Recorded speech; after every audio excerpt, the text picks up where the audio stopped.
Good morning, students. I hope you all are doing well. Welcome back to the online class of computer. Today we will study chapter 5, editing in MS Excel part 4.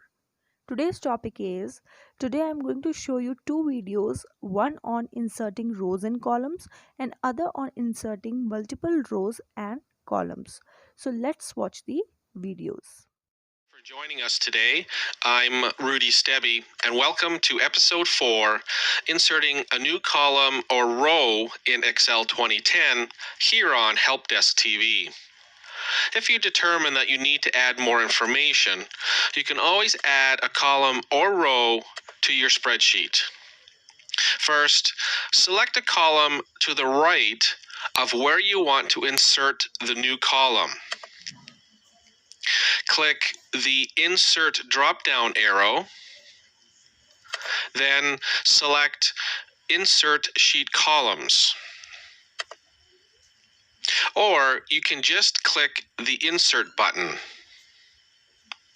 A new selected column has been inserted. Now, click the Format Copy Paintbrush button and select a formatting option from the adjacent columns. The new column is now ready to be filled in.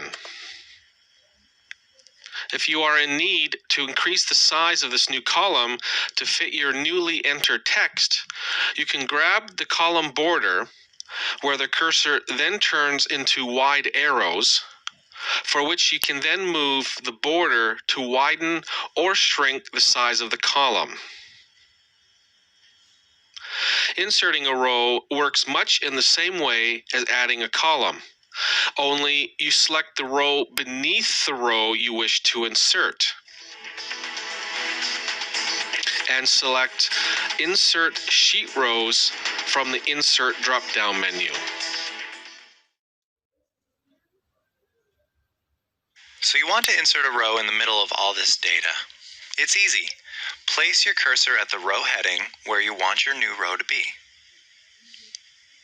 Click once to select the row, then right-click, choose Insert. The data moves down one row. You can insert multiple rows too.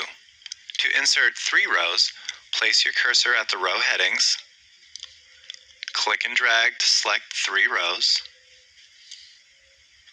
right-click, choose Insert. The data moves down by 3 rows. This works for columns too.